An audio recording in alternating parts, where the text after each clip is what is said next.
할렐루야. 요즘에 TV에서 하는 연속극을 보니까 내가 그 연속극을 보지는 않았는데 제목을 봤어요. 제목을. 모래 위에서도 뭐 하더라? 모래 위에서 그런 저기 연속극 제목 몰라요? TV에서 하는? 모래 위에서 꽃이 피더라. 아닌가? 그건 뭐지? 다음 아니야?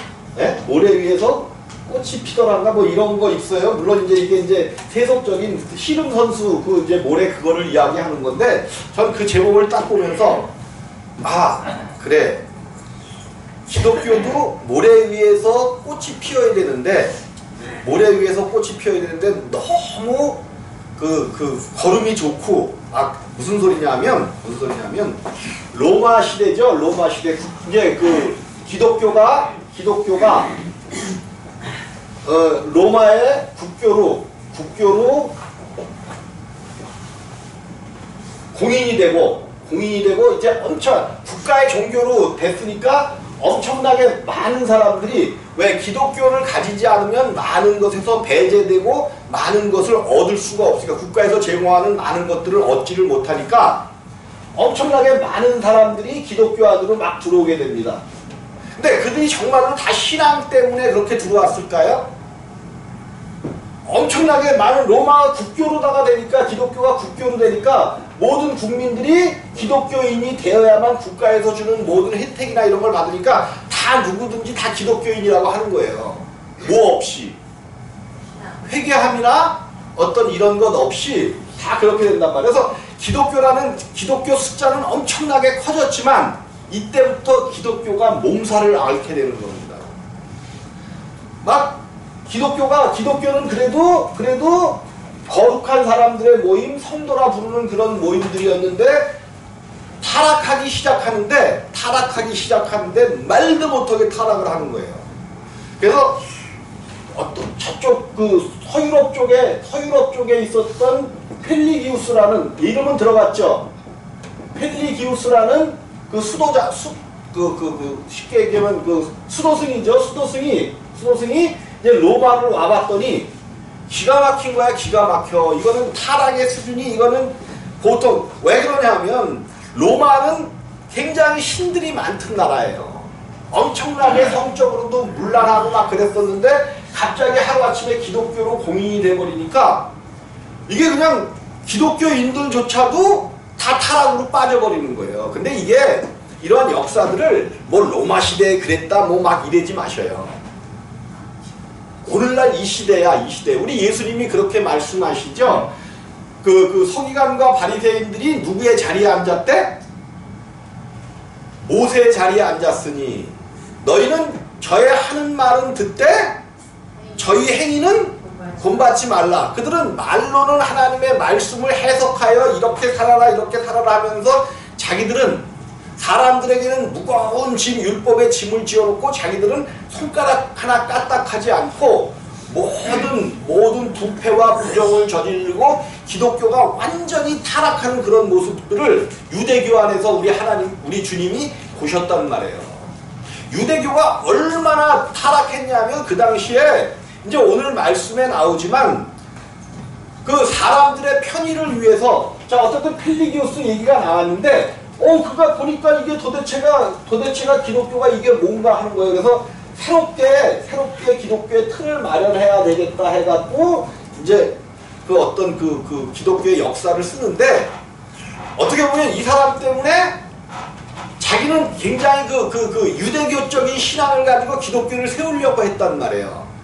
그래서 그 행위가 나와야 되는데 기독교를 믿으면 행위가 나와야 되는데 나오지 않으니까 이것이 어떻게 된 것인가 해갖고 이제 구원관 같은 거를 막 적어하는데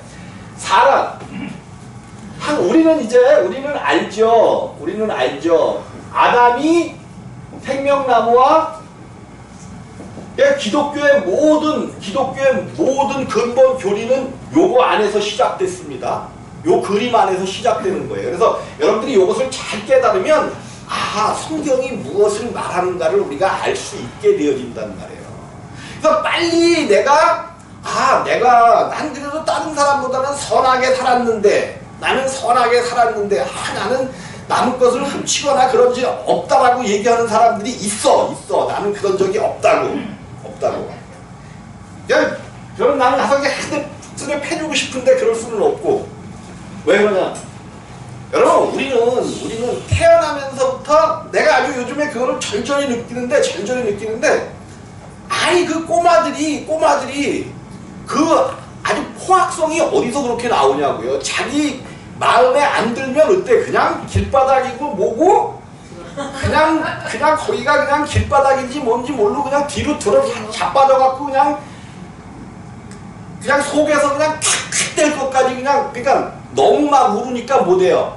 속에서 그냥 어떻게 하질 못하고 그냥 막 기절하려고까지 가는 그런 포악성을 나타내는데 이게 뭐냐는 거죠. 우리가 이것을 깨닫고 이것을 인정하지 않으면 기독교 안에 아무리 오래 있어도 나 자신을 빨리 내려놓고 이것을 인정하지 않으면 아무 의미가 없단 말이에요. 그래서 모세를 통해서 우리 하나님이 그렇게 말씀하신 거예요. 나는 긍휼히 여길 자를 긍휼히 여기고 불쌍히 여길 자를 불쌍히 여긴다. 뭐냐면 하나님 앞에 나를 긍휼히 여기시고 나를 불쌍히 여기. 왜? 내가 죄인 되었음을 빨리 깨달아야 하나님 앞에 바로 서고 하나님 앞에 내려놓죠. 근데 왜 죄인이냐 하면 다시 한번 얘기를 하지만 내가 무슨 죄를 짓고 그거는 어떤 결과들이고 그 왜 그러한 것들이 나오게 되었냐 하면 내가 항상 하는 얘기가 뭐예요? 여러분, 성경은 부모를 뭐 하래? 공경하래. 부모를 공경하래. 근데 우리가 비록 기독교인들이지만 내가 목사지만 부모를 공경할 수가 있나요? 겉으로는 공경하는 척하죠. 근데 정말로 공경이라는 거는 내가 뭐 부모님을 찾아가고 뭐 이렇게 좀 용돈 좀 드리고 이게 공경이 아니에요. 그건 겉으로 드러나는 행위일 뿐이지 공경은 정말로 마음속 깊은 속으로부터 부모님이 무슨 말을 하든지 부모가 무슨 잘못을 하든지 간에 그냥 나의 공경과 그거는 그냥 그대로 흘러나와야 그것이 공경이야. 그런데 우리가 솔직히 공경을 하나요? 조금 머리 크면 벌써 부모 앞에 뭐 하기 시작해?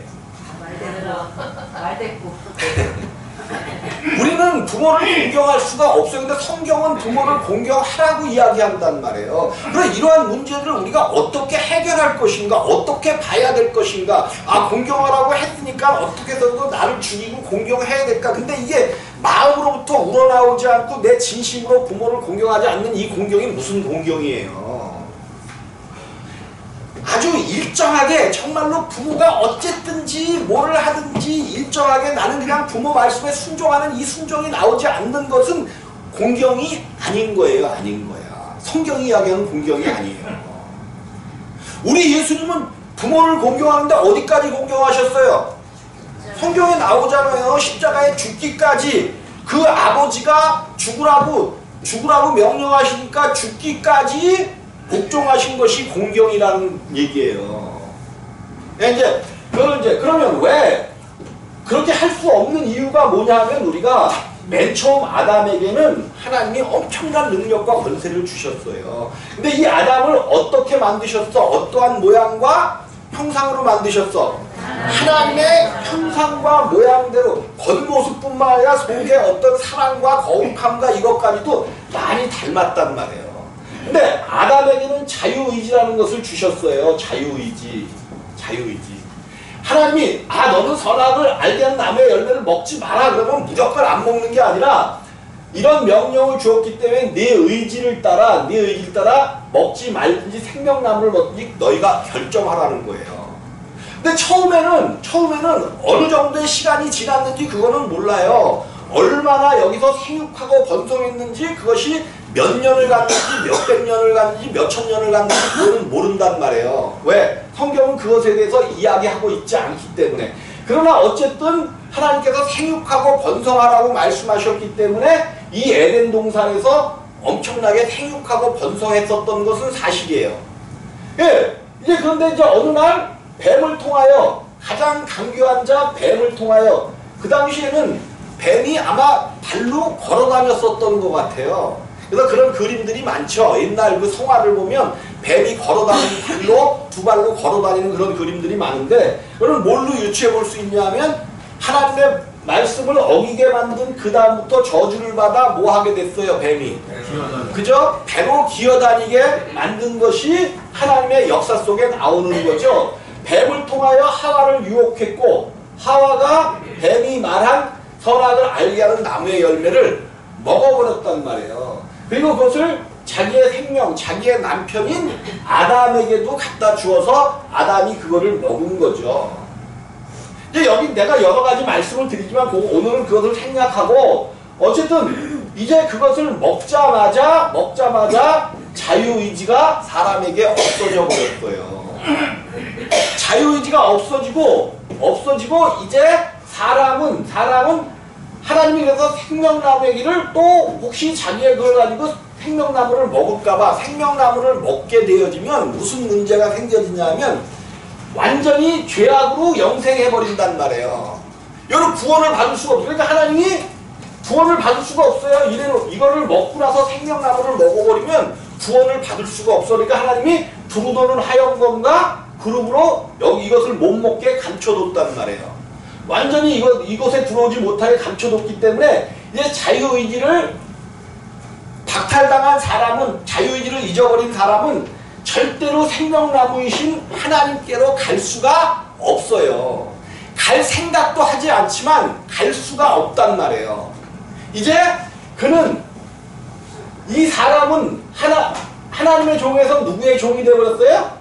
마귀의 종이 되어버렸기 때문에 그의 의지를 가지고 찾아가는 것은 마귀밖에는 이제 선악을 알게 하는 나무의 열매를 먹는 것밖에는 마귀만 찾아가는 거예요. 이 얘기를 내가 왜 하냐면 이게 아까 펠리기우스 얘기를 했잖아요.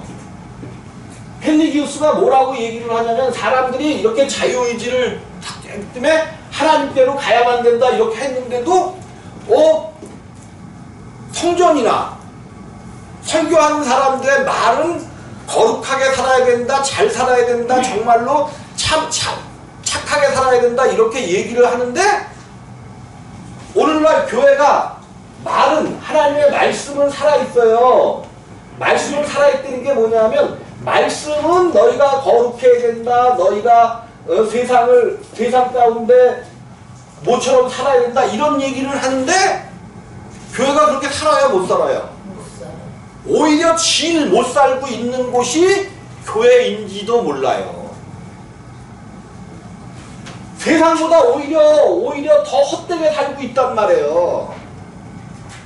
이런 문제를 보고 펠리기우스가 이제 이것이 왜 그럴까 자기 나름대로 한다고 저거 했는데 뭐를 인정을 안 했냐면 이 구원론이라는 게 구원론이라는 것이 2000년의 싸움인데 아직도 끝나지 않았는데 교리적으로는 아직도 끝나지 않았어요. 성경적으로는 자 뭐냐면 이 사람은 아담만 마귀의 꼬임에 빠져갖고 자유의지를 잃어버린 것이지 아담 이후의 사람들은 자유의지를 잃어버리지 않고 그냥 가지고 있다. 그래서 자기가 하나님을 찾으려면 언제든지 하나님을 찾을 수 있다. 이것이 펠리기우스의 이론이야, 이론. 완전히 틀려먹었죠. 틀려먹었어. 그런데 이거를 아직도 신봉하고 엄청난 많은 이단들이 이 구원론을 통해서 나오고 있다는 거예요. 그래서 여러분들이 아주 자세히는 알 필요가 없지만 기독교의 역사를 조금 알아야 기독교가 어떻게 흘러갔기 때문에 이러한 모순과 막 그 십자가 전쟁 중에 기독교를 앞세운 십자가 전쟁의 군인들이 얼마나 나쁜 짓을 해요.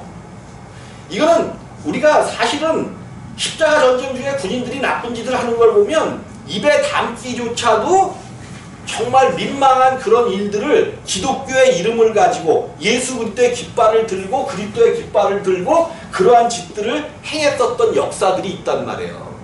이것이 왜 그렇게 나오고 있는가?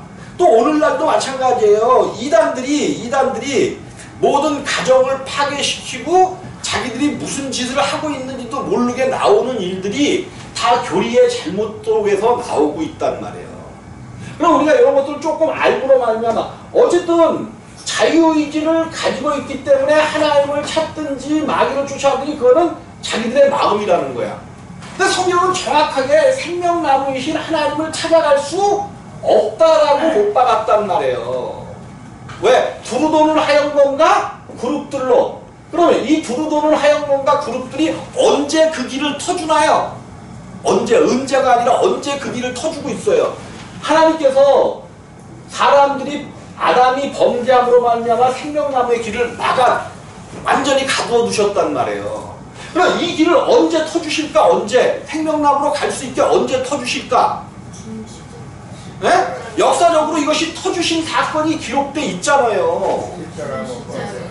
그죠? 예수님께서 십자가에 못 박으실 때에 성전이 이렇게 있으면 성전 안에 여기 번제단이 있고 여기 성소가 있고 지성소가 있잖아요. 지성소. 근데 이 지성소에는 성소와 지성소 사이에는 엄청나게 두껍고 아주 잘 짠 그 휘장으로 내려져 있는데 거기에는 천사와 그룹들이 수놓아져 있는 거예요. 그게 뭐냐면 여기서 제사장들이라 할지라도 지성소 하나님 앞에는 나아갈 수가 없는 거예요. 하나님 앞에는 나아갈 수가 없는 거예요. 하나님 앞에는 나아갈 수가 없어. 대제사장이 1년에 한 번 여기를 살펴시 들고 들어가는 이제 그런 건 있는데 어쨌든 여기 제사장들이 함부로 지성소에 못 들어가는 거야. 근데 예수께서 십자가에 못 박혀 죽으시자 그 휘장이 위로부터 아래로 찢어져 그 학자들의 말에 의하면 말 몇 필이 끌어도 찢어지지 않는 그런 휘장이래요. 그것이 위로부터 아래로 찢어져 둘이 되었다라고 성경은 나오잖아요. 그러면 그 뒤에 뭐라고 말씀하고 계셔요? 새롭고 산 길이 나타났다. 예수님이 이것이 찢어지는 이것이 뭐냐면 이 생명나무를 갖고 있는 그룹들과 화영검이 예수님께서 십자가에서 우리의 죄를 대속하셔서 돌아가실 때에 죽으실 때에 이 생명나무의 길도 열리게 되어 있는 거예요. 하나님 앞에 그 예수 그리스도의 보혈의 피를 가지고 나가는 자들이 하나님 앞에 들어갈 수 있는 길이 열린 것처럼 이제 하나님 앞에 나아갈 수 있는 길이 열리게 되었단 말이에요. 새롭고 산 길이. 근데 이제 펠리기우스 같은 경우는 무슨 소리를 하는 거예요? 아담만 자유의지를 잃어버린 것이지 그 아담 이후의 사람들은 자유의지를 잃어버렸다라고 이야기하지 않아요. 그러니까 사람이 누구를 찾아갈 수 있는 거야? 하나님을 찾아갈 수가 있는 거야. 그러니까 우리들이 똑같이 생각한단 말이에요. 내가 교회에 나온 것은 내가 하나님을 찾아 나온 것이다 라고 오해할 수가 있단 말이에요. 근데 여러분들이 교회에 나오게 되고 하나님을 믿게 되어지는 것은 여러분의 선택에 의해서 여러분들이 선택한 것이 절대로 아닌 거예요. 성경을 통해서 보면 내가 선택한 것이 아니라 하나님께서 나를 선택하셨고 성경은 그렇게 이야기하고 있는 거죠. 언제 나를 선택하셨다라고 얘기해요. 성경은 영원 전에, 창세 전이니까 영원 전에 이 땅에 있기도 전에. 그러면 내가 있었어 없었어? 없었을 때 태어나기도 전에 나를 선택하셨다라고 성경은 이게 누가 얘기한 거야? 바울이 그랬잖아요. 바울이 얘기한 거잖아요. 바울이 얘기했는데 영원 전에 우리를 선택했대. 이게 나는 영원 전이 아니라 1961년도에 태어났는데 어떻게 알지도 못한 나를 선택해요. 그러니까 이런 것들을 해결하고자 하나님은 이미 알고 계셨기 때문에 예정론이라는 이미 알고 계셨다는 것으로다가 이런 교리들이 나오는 거예요. 근데 하나님은 우리를 그때부터 알고 이미 찍어놓고 몇 년 몇 시에 누가 나오는데 걔를 내가 구원하셨다 이런 얘기가 아니란 말이에요. 근데 이런 예정론 같은 거를 잘못 풀기 때문에 여러 가지 이단들이 나오기 시작하는데 우리는 교리나 어떤 이것보다도 물론 우리가 교리를 새롭게 세워가야 되는데 성경을 통해서 성경이 아니다라고 하는 길은 가서는 안 되는 거예요. 성경이 말하면 끝까지 우리는 가야 돼. 끝까지 가야 돼. 그래서 성경은 이 아담이 완전히 자유의지를 잃어버렸고 이 아담에게서 나오는 그 다음에 모든 후손들은 다 그냥 저절로 죄인으로 태어나게 된 거예요. 내가 왜 죄를 짓느냐 하면 죄를 짓고 싶어서 짓는 것이 아닌 거죠. 그럼 뭐예요? 그냥 죄의 생명으로 태어나버렸어. 태어날 때부터 욕심이 탐심이 맛있는 걸 먹으면 배가 터지도록 먹고 그 다음에 뭔 짓을 해요? 죄송합니다. 그건 뭔 짓이야? 배가 터지게 먹고 배 부르게 먹고 그 다음에 할명수 가스명수를 먹으면서 아우 배불러 죽겠다라고 그러잖아. 이게 뭘로 나와요? 뭘부터? 욕심이야, 욕심. 근데 이런 욕심들을 내가 가지고 싶어서 가졌냐고요? 그냥 있는 거란 말이에요, 내 안에. 그러니까 이런 문제가 해결되지 않으면, 이런 것들이 해결되지 않으면 우리는 구원을 받을 수가 없단 말이에요. 그럼 기독교에서 이야기하는 구원이 무엇인가를 봐야 되는데, 오늘 이제 이런 얘기를 이제 서두로 꺼내놓고 오늘 이야기를 좀 하려고 해요. 성전 이야기를 좀 하려고 했는데, 유대인의 유월절이 가까운지라 예수께서 예루살렘으로 올라가셨더니, 예루살렘에는 뭐가 있는 곳이에요? 성전. 구약은 제가 항상 얘기하지만 구약은 뭐에 대한 모형과 예표라고요? 예수 그리스도에 대한. 왜 자꾸만 구약을 갖다가 예수 그리스도의 모형이라고 말씀하시고 자꾸만 그림자라고 말씀하셔요. 그냥 그것도 성경인데. 근데 그럼 내가 그러는 거예요? 예수님께서 직접 말씀하셨어요. 예수님께서 직접 말씀하셨잖아요. 모든 성경은 누구에 대해서 말씀하는 거래? 자기의 예수에 대해서, 나에 대해서 이야기하는 거다. 예수님이 그러셨잖아요. 너희가 영생을 얻기 위하여 성경을 상고하거니와, 그 모든 성경은 나에 대한 이야기다라고 말씀하시죠. 너희가 그래서 영생을 얻고자 성경을 상고하거니와 내게로 오지 않는도다 말씀하신다는 말이에요. 그 성경이 예수에 대한 이야기인데, 영생을 얻기 위하여 성경을 보면서도 누구한테는 오지 않는다는 거야? 예수님한테는 오지 않는다는 거예요. 이것이 성경에 기록된 이야기들이란 말이에요. 그래서 성경의 구약은, 모든 구약은 예수로 모아지고 있는 거예요. 모든 구약의 내용들은 예수. 구약의 모든 내용들 속에서 율법 한 점 속에서 우리가 예수를 발견하지 못하면 그것은 성경을 잘못 보고 있는 거예요. 그러니까 성경 어디를 펴도 그것이 좀 어려운 내용이고 역사적인 부분이라 할지라도 그것을 통하여 예수 그리스도를 가리키는 거란 말이에요. 그래서 우리가 이제 예수를 찾아가야 되는데, 특별히 구약 성경 중에서 모형과 그림자 중에서도 특별히 모형과 그림자가 있으니 바로 이 성전이에요. 성전은 이렇게 나누어져 있죠. 여기가 들어가고 여기 이제 번제단이 있고, 이 번제단에서 제사 드리는 한 가지 방법, 특별히 레위기에 나오고 있는 모든 제사 제도, 이것은 번제단에서 예수 그리스도를 철저하게 이야기하고 있단 말이에요. 근데 좀 그게 읽기가 조금 그냥 뭐 각을 어떻게 뜨고 뭐 어디다가 바르고 뭐 피를 7번 바르고 6번 바르고 막 이러니까 어려워. 그러니까 그것을 읽다가 말아버리는데, 그것만큼 예수 그리스도를 강렬하게 나타내게 해주는 것들은 또한 없다는 거예요. 어쨌든 그래요. 그런데 이것은 이제 성전이 어디에 있냐면 예루살렘에 있는데, 처음에 성막을 줄 때에 여기에 진을 치는 거야. 12지파, 이스라엘의 12지파가 3지파씩 동서남북으로 이렇게 진을 칩니다. 그리고 요 사이사이에 레위 지파가 이들이 성전 앞에 너무 가까이 와서 죽임을 당하지 말게 이렇게 레위 지파가 있는단 말이에요. 이 모형이 뭐냐면, 우리 가운데 계시는 임마누엘 대신 하나님을 이야기하는 거예요. 이스라엘 진중에 하나님의 성전이 오신 거예요. 모형과 그림자로. 앞으로 오실 모형과 그림자지만, 이때는 이스라엘이라는 나라를 한 단위로 보고 이스라엘 중에 거하시는 하나님이야.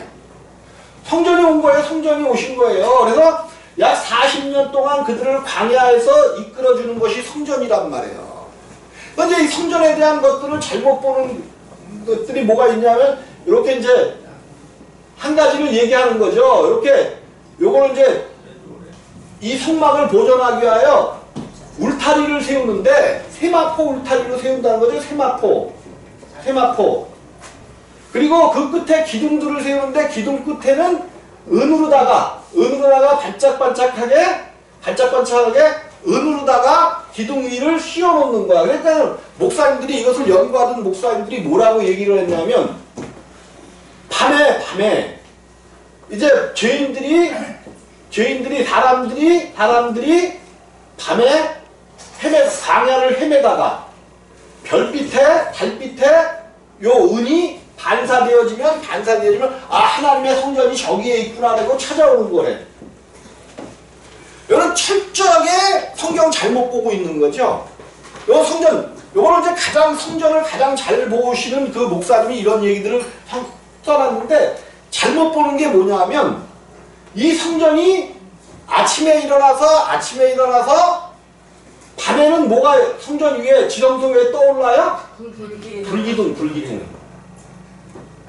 밤에는 불기둥이 떠올라갖고 이 주위를 광야가 추운데 따뜻하게도 하고 또 낮에는 구름기둥이 나와서 모든 그 햇빛을 가려주는 역할을 불기둥과 구름기둥이 했단 말이에요. 요거는 40년 동안 끊임없이 꺼지지 않고 했었다라고 성경에 나오는 거야. 그러면 불기둥이 솟아있으면 이 주위가 껌껌할까 아니면 환할까? 성전은 40년 동안 광야를 걷던 40년 동안 한 번도 주위가 껌껌했었던 적이 없어요. 이것이 무엇을 의미하느냐? 너희가 하나님을 정말로 믿느냐? 하나님이 너희 안에 거하시면 너희 가운데 뭘로 계시다는 거예요? 불기둥이 계시다는 거야. 불기둥. 그럼 우리 가운데 어둠이 찾아오고 힘들고 막 이런 밤이 찾아오잖아요. 밤이 찾아온다는 게 뭐야? 우리 마음속에 막 두려움과 막 이런 걸로 밤이 찾아올 수 있잖아요. 이것은 사실은 내가 스스로 육체로 인하여 그 빛되는 예수 그리스도를 가려버렸기 때문에 그렇지 내 안에는 항상 이 성전 주인은 한 번도 어둠 가운데 있었던 40년 동안 하루도 어둠 가운데 있었던 적이 없었던 거예요. 성전은 빛으로 가득 차 있다는 거야. 그럼 내가 예수 그리스도를 정말로 믿고 내 안에 예수가 계시다면 내 안에서는 빛이 있기 때문에 어둠이 몰려오더라도 성경에 그 얘기가 나와요. 어둠이 몰려오더라도 바로 도망가야 돼. 바로 어둠이 도망가.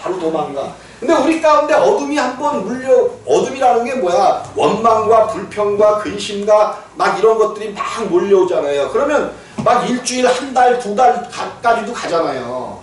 그거는 우리 가운데 있는 불기둥을 타오르지 못하게 막았다는 거야. 성전 안에 보면 그 뭐가 있어요? 7등잔이 있죠. 7등잔. 7등잔이 있어. 제사장은 날마다 금집게를 가지고 여기다 이제 올리브로다가 불을 붙인단 말이에요. 올리브로다가 불을 붙여요. 그러면 그 올리브 기름이 탈 때 심지가 이렇게 타면서 끓음이 막 일어가지고 끓음대가 이렇게 생긴단 말이에요. 끓음대가. 그럼 뭐 하겠어? 등대가 끓음이 생기면 불이 꺼질랑 말랑 하니까 어두워지겠죠. 절대로 제사장은 이 성전 안이 어두워지게 만들어 놓으면 안 돼. 그래서 날마다 아침 저녁으로 그 껌댕이를 잘라줘야 돼. 그것도 그 집게가 반드시 금집게여야 돼. 금집게. 금으로 된 집게를 가지고 그것을 따줘야 된단 말이에요. 그래서 항상 성전 안은 밝게 만들어줘야 돼. 그리고 이것이 무엇을 의미하는 거예요? 우리 가운데도 항상 우리 안은 정말로 내가 예수 그리스도를 가지고 있고 우리 안에 성전이 계시다면 항상 밝을 수 있도록 날마다 우리의 육체를 십자가에 그 거스름이 나오는 게 뭐냐면 우리의 육체에서 나오는 것들이거든요. 그걸 날마다 십자가에 못 박아야 된다는 거야. 자, 오늘 성전 안에서 그래서 이제 하나님께서 사람들의 편의를 보게 하기 위하여 요 근처에 있는 사람들 이제 예루살렘에 성전이 생겼는데 젖과 꿀이 흐르는 땅에 들어가 보니까 멀리서도 하나님 전에 제사를 지내러 오는데 소를 끌고 한 달을 와야 돼, 한 달을. 그러다 보면 소가 못 해요. 그냥 삐쩍 마르든지 병들 수 있단 말이에요. 드리고 싶어도 성전 안에 와서 드릴 수가 없는 재물이 되어버린단 말이에요. 그러니까 사람들의 편의를 봐주기 위하여 이 예루살렘 주변에 너희가 올 때에 그 속값을 바꿔가지고 와서 예루살렘 근처에 와서 소나 양이나 비둘기를 사가지고 제사를 드리는 것을 편의를 봐주기 위해서 그렇게 했더니 신앙들이 이제 인본주의 신앙들이 되어지니까 대제사장과 짜고 이제 요 성전 내부뿐만 아니라 여기에 외부에 남자의 뜰, 여자의 뜰, 이방인의 뜰이라는 게 있었어요. 이방인의 뜰. 그럼 이 이방인의 뜰에 많은 그 제사장들과 짬짬이가 돼갖고 소와 양이나 비둘기 파는 사람들, 또 돈을 환전해주는 사람들, 이런 것들을 깨달으려면 그 시대 상황을 알지 못하면 알 수가 없는 거예요. 뭐냐면 왜 돈을 환전해주는 사람들도 있어야 되냐면 이건 뭐 이런 물건들을 사기 위한 게 아니라 성경은 정확하게 묘사를 해놨단 말이에요. 돈 바꾸는 사람들이 뭐냐면 그 당시에 준용되던 화폐가 이 시대가 어느 시대예요? 지금 예수님이 오실 때에 유대 나라가 어디에 노예로 지금 되어 있어? 로마. 그러니까 그 시대에 통용되던 돈은 어디 돈일까? 로마. 가이사의 형상과 모양이 되어 있는 로마 화폐란 말이에요. 그럼 이것을 하나님 전에 드릴 수 있을까 없을까? 유대인들이 우상이 있는 그 돈을 하나님 전에 드릴 수가 없단 말이에요. 그러니까 성전에는 무슨 돈을 드리라고 이미 성경에 예표되어 있어. 생명값으로 드리는 거는 반세겔, 세겔이라는 단위의 이스라엘 돈이죠. 그러니까 로마의 돈을 가지고 와서 여기서 이 돈을 환전하는 사람들 앞에 세겔로 바꿔야 돼. 그러면 바꿔주는데 그냥 바꿔줄까? 아니면 이걸 바꿔주는데 반세계를 바꿔줘야 되니까 이 돈을 엄청나게 띄워먹고 환전을 해주는 거야. 이런 일들이 있었어. 또 막 그냥 소와 양이나, 그러니까 성전 앞에 막 소와 양, 뭐 소 울음소리 막 이런 걸로 저거 하니까 예수님이 노끈으로 채찍을 만들어서 그것을 쫓아내고 또 비둘기 파는 사람들에게는 이르시되, 이것을 얼마나 성경이 이렇게 그 표현이 잘 돼 있냐면요. 소나 양은 뭐 했어? 소나 양은 노끈으로 채찍을 만들다 양이나 소는 다 성전에서 내어 쫓으시고, 또 돈 바꾸는 사람들의 돈을 쏟으시고 상을 엎으시고, 특별히 비둘기 파는 사람들에게 이르시되, 그럼 비둘기들은 뭐 했다는 거예요? 채찍으로 쫓아냈다는 거야? 안 쫓아냈다는 거야? 안 쫓아내고 가벼우니까 이것을 여기서 뭐야래? 가져가라 라고. 얼마나 그 당시에 그 예수님이 있었던 그때를 기가 막히게 묘사하고 있냐면, 어쨌든 그런 얘기예요. 그런 얘기. 그래서 이 성전 안에서 이제 성전을 정화시키는 거, 이것이 무엇이냐면 앞으로 오셔서 사람들이 하나님을 섬긴다고 하면서도 자기의 욕심과 자기의 어떤 이런 것들로 대제사장, 특별히 대제사장하고 짬짬이가 돼가지고 엄청난 그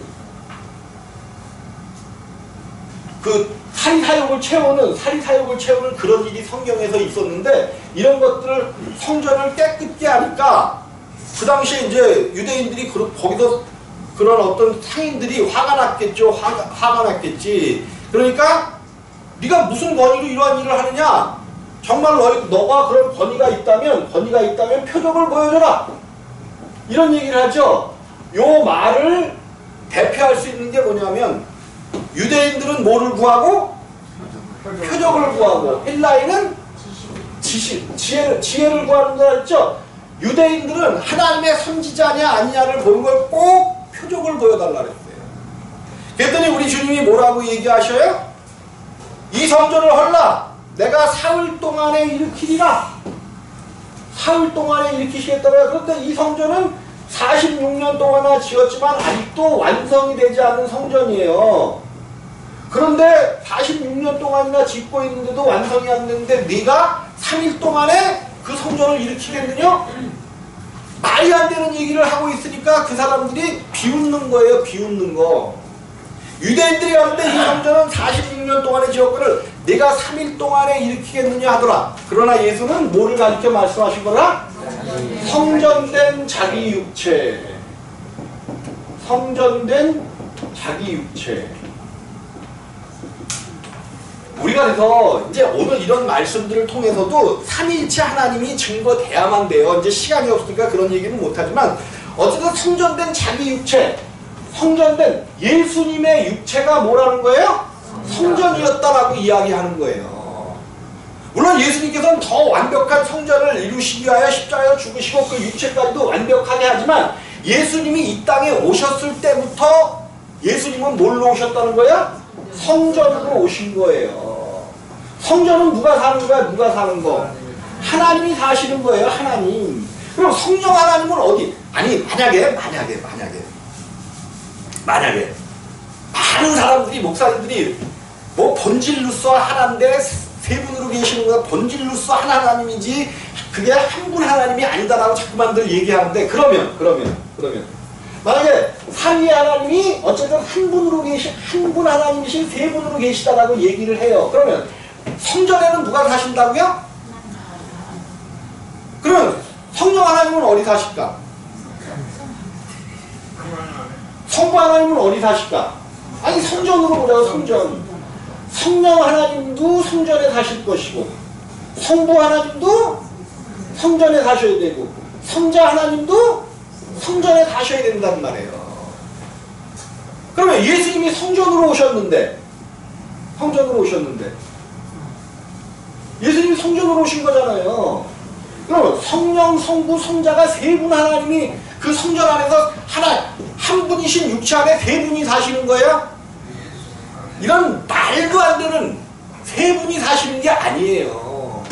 삼위로 계시는 거야. 삼위. 위격이라는 것은 퍼슨이야. 퍼슨이라는 것은 사람이라고도 하는데 삼위라는 퍼슨은 뭐냐면 지정의가 있는 것을 퍼슨이라고 해요. 지정의. 그게 삼위. 사람도 세 인격이잖아요. 세 인격. 그러면 영, 혼, 몸 이렇게 있잖아요. 그러면 어떤 분이 그래? 영에 무슨 지정의가 있냐 그래? 혼에 무슨 지정의가 있냐 그래? 몰라도 이거는 하나님 말씀만 모르는 게 아니라 이거는 세상적인 이것도 영 안에는 지정의가 분명히 있습니다. 영의 인격 안에는 그 독립된 지정의가 분명히 있어요. 혼 안에도 지정의가 있어요. 몸 안에도 지정의가 있단 말이에요. 각각 독립된 인격이면서 한 육체 안에 세 인격이 있는 거예요. 사람도 독립된 인격입니다. 독립된 인격이에요. 각자 독립된 인격인데 세 인격이 있는 거야. 이런 지정의가 있다 그러는데 이게 뭐 지정의가 있다 없다를 떠나서 하나님께서 하나님의 형상과 모양대로 사람을 만드시고 그러니까 성경은 하나님을 가장 쉽게 알 수 있도록 사람을 만드셨어요. 그래서 성경은 이해하기가 굉장히 쉬운 거야. 그런데 뭐가 돼야 이해할 수 있어요? 하나님의 사람이 되어야. 하나님이 우리 가운데 오셔서 지혜와 쉽게 얘기해서 물론 이 에덴 동산에 있었던 아담의 생명보다 훨씬 더한 예수 그리스도의 생명이 우리 가운데 오신 거지만 예수 그리스도의 생명이 우리 가운데 오시면 성경은 저절로 열려지는 책이고 저절로 보여지는 책이란 말이에요. 그래서 배우거나 공부하거나 어떻게 그래서가 아니라 정말로 성전된 예수가 우리 가운데 오시면 성경은 너무 쉽고 그냥 읽으면 알 수 있는 책이지 이것을 연구하고 뭐 이런 책이 아니란 말이에요. 그 당시에는 이 성경 무슨 요한복음, 마가복음, 마태복음 이런 것들이 막 가서 설교를 하고 이런 것들이 아니었어요. 목사님들 가서 그냥 저거 시간에 뭐 하기만 하는 거야?